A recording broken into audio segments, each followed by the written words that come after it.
Hello friends. सो आज Monday है and आज हम अपना प्रीवियस डे वाला टॉपिक कंटिन्यू करेंगे, रिवॉर्ड, और उसके बारे में आगे जानेंगे। सो जब लास्ट वीडियो था सो हमने एक क्वेश्चन के साथ ये वीडियो खत्म किया था कि इफ हमारा एक एजेंट है जिसको एंड गोल है कि वो एक से बाहर निकले, तो हमको रिवॉर्ड सिस्टम को किस तरीके से डिफाइन करना चाहिए। सो इफ हम रिवॉर्ड को ऐसे डिफाइन करेंगे कि बाहर निकलने पे +1 और ना निकल पाने के लिए -1, तो किसी ने सोचा क्या इशू आएगा? बहुत सिंपल है। इशू ये आएगा कि क्योंकि हम उसको ज़्यादा से ज़्यादा स्टेप लेने के लिए पीनलाइज नहीं कर रहे हैं। मीन्स वो निकल, क्योंकि बाहर निकलने पर उसको +1 रिवॉर्ड मिल रहा है, तो बाहर तो निकल जाएगा, पर क्या होगा, वो यहाँ वहाँ टकराएगा और एक ही जगह पर घूम भी सकता है। क्यों? क्योंकि उसको कहीं भी हम ये स्पेसिफाई नहीं कर रहे कि जैसे कम से कम स्टेप में बाहर निकलना है, क्योंकि कभी भी हम ऐसे पजल में जाते हैं तो हमारा एंड गोल क्या होता है? कम से कम स्टेप में बाहर निकलना है। बट हमने जो रिवॉर्ड डिफाइन किया वो कहीं भी ये नहीं बता पा रहा है कि हमको कम स्टेप में बाहर निकलना है। तो वो चीज़ हम कैसे कर पाएंगे? इफ हम ऐसा करें कि हर मूवमेंट लेने पर, हर मूवमेंट पर -1 रिवॉर्ड दें और बाहर निकलने पर +1 रिवॉर्ड दें। अगर हम इस तरीके से रिवॉर्ड डिफाइन करते हैं तो अगर हम इस तरीके से रिवॉर्ड डिफाइन करते हैं तो फिर हमारा RL एजेंट बाहर निकलना भी सीखता है और जल्दी निकलना ये भी ज़्यादा अच्छे से सीख पाता है। ठीक है। सो आज का जो हमारा टॉपिक है वो हम शुरू करेंगे कहानी से। तो आपने देखा ही था हमारा RL एजेंट जो ट्राई ट्राई टाइगर है वो कहाँ रहा करता था? AI की दुनिया में।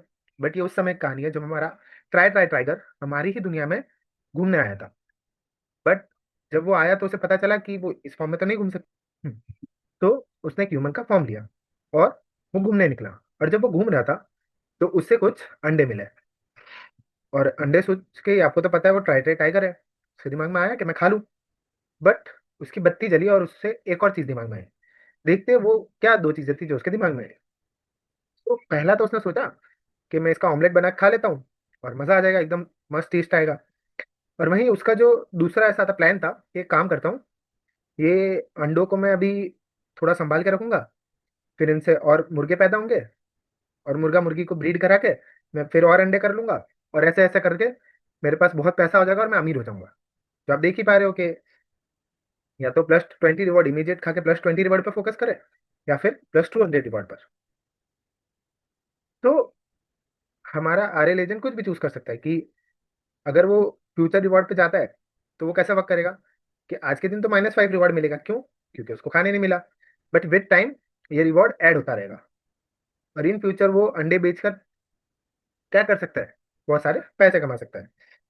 तो ऐसी चीज को इनकॉर्पोरेट करने के लिए कि हमारा फ्यूचर रिवॉर्ड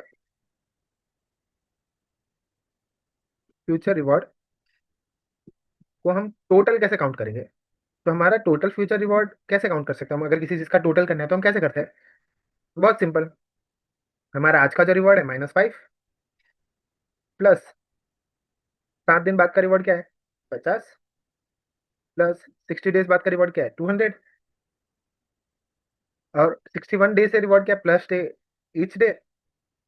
तो हम क्या कर रहे हैं, सारे रिवॉर्ड को अगर मैं ऐड कर दूंगा तो मुझे उससे फ्यूचर रिवॉर्ड पता चल जाएगा। और इसी फ्यूचर रिवॉर्ड के, मीन्स फ्यूचर में जितने भी रिवॉर्ड मिलने वाले हैं आज से, उन सबको ऐड करने पे जो मिलता है उसको हम RL की दुनिया में बोलते हैं रिटर्न्स। क्या बोलते हैं? रिटर्न्स। तो कोई भी पूछे कि रिटर्न्स क्या होता है, तो रिटर्न्स होता है सम ऑफ ऑल फ्यूचर रिवॉर्ड्स। तो 1 से लेके Z, अगर या फिर T टाइम हम ले ले, तो 1 से लेके T टाइम तक जितने भी रिवॉर्ड मिलने वाले हैं उन सबके सम को हम क्या बनेंगे? रिटर्न। बट पर इन सब में एक इशू है, जो आपको भी पता है कि फ्यूचर बहुत अनसर्टेन होता है। हमारे ट्राई ट्राई टाइगर ने अभी तो सोचा कि मैं ये अंडे नहीं खाता हूँ, रख देता हूँ। बट क्या होगा अगर वो अंडे टूट गए तो, या कोई बिल्ली आके खा गई तो इस अनसर्टेनिटी को डील करने के लिए RL में एक कंसेप्ट होता है डिस्काउंट फैक्टर का। जो हम एक एग्जांपल से देखते हैं कि डिस्काउंट फैक्टर क्या होता है। डिस्काउंट फैक्टर बहुत सिंपल होता है कि हमारे को नहीं पता है कि फ्यूचर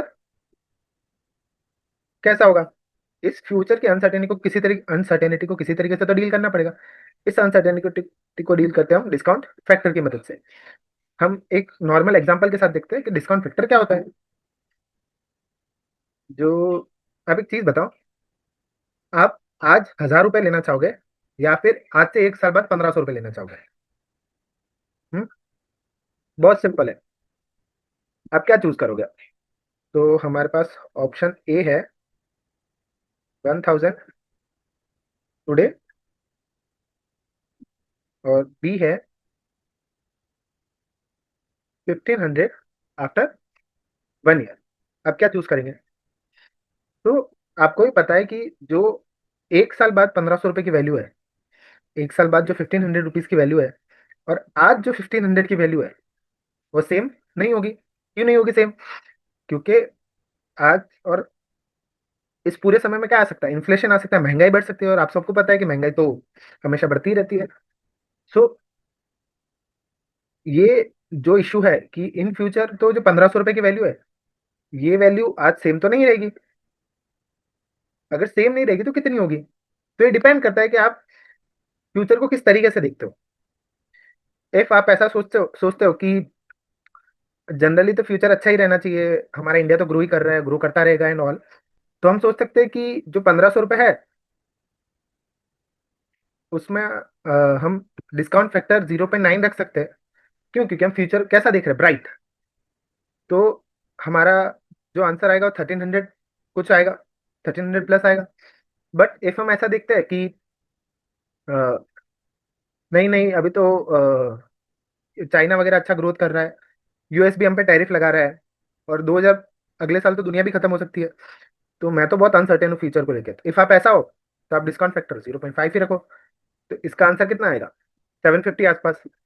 तो बेस्ड ऑन आप फ्यूचर कैसा देखते हो, इफ आप फ्यूचर बहुत ब्राइट देखते हो, मीन्स फ्यूचर पे फोकस्ड हो कि फ्यूचर अच्छा होगा, फ्यूचर कैसा होगा? अच्छा होगा, तो आपको अ, अभी पैसे ना लेके फ्यूचर में पैसे लेने चाहिए। एंड इफ आपको ऐसा है कि फ्यूचर का भरोसा नहीं है, मेरे को पता नहीं फ्यूचर में क्या हो, तो आपको पैसे अभी के अभी ले लेने चाहिए। तो जब हम रिटर्न निकालने के लिए सारे रिवॉर्ड का सम कर रहे थे, तो उसमें भी तो फ्यूचर अनसर्टेन है ना, कि जो अगले फ्यूचर में रिवॉर्ड मिलने वाला है, क्या उसको हम आज सेम वैल्यू दे सकते हैं? तो ये अनसर्टेनिटी लाता है। इसको हैंडल करता है हमारा डिस्काउंट फैक्टर। जो हमने देखा कि अगर मैं फ्यूचर फ्यूचर रिवॉर्ड को फोकस में रखना चाहता हूँ, और मीन्स मेरे को फ्यूचर पे ज्यादा भरोसा है, तो मुझे डिस्काउंट फैक्टर कितना रखना चाहिए? 0.95 means high high discount factor रखना चाहिए। डिस्काउंट फैक्टर को हम रिप्रेजेंट करते हैं ऐसे, जिसको हम पढ़ते हैं गामा। ये हमारा डिस्काउंट फैक्टर हम इस तरीके से रिप्रेजेंट करते हैं। तो इफ हम चाहते हैं कि हम ऐसा देखते हैं कि फ्यूचर ब्राइट होगा, तो हमको डिस्काउंट फैक्टर क्या रखना चाहिए? हाई। और इफ हम ऐसा है कि फ्यूचर तो बहुत अनसर्टेन होता है, हमको कुछ पता नहीं है, तो ऐसे में हम डिस्काउंट फैक्टर क्या रखते हैं? कम। तो जैसे हमने कल एक सवाल के साथ एंड किया था, आखिरी वीडियो में जो हमने एक सवाल के साथ एंड किया था, तो इस वीडियो में भी मैं एक सवाल देना चाहता हूँ आपको कि हमारा जो आरएल एजेंट अब हमारी दुनिया में आ चुका है, उसको क्या करना चाहिए? कि उसको अलग अलग ब्रीड ट्राई करनी चाहिए चिकन की, जिससे ज्यादा पैसे कमा सके, या फिर जो उसके पास अभी अंडा है उसी ब्रीड के साथ रहना चाहिए? इन सिंपल टर्म्स, क्या उसको एक्सप्लोर करना चाहिए दूसरे चिकन ब्रीड्स को, या फिर तो उसे एक्सप्लोर करना चाहिए या एक्सप्लॉइट करना चाहिए? इसी सवाल के साथ हम आज का वीडियो खत्म करते हैं। मिलते हैं नेक्स्ट वीडियो में। Bye bye.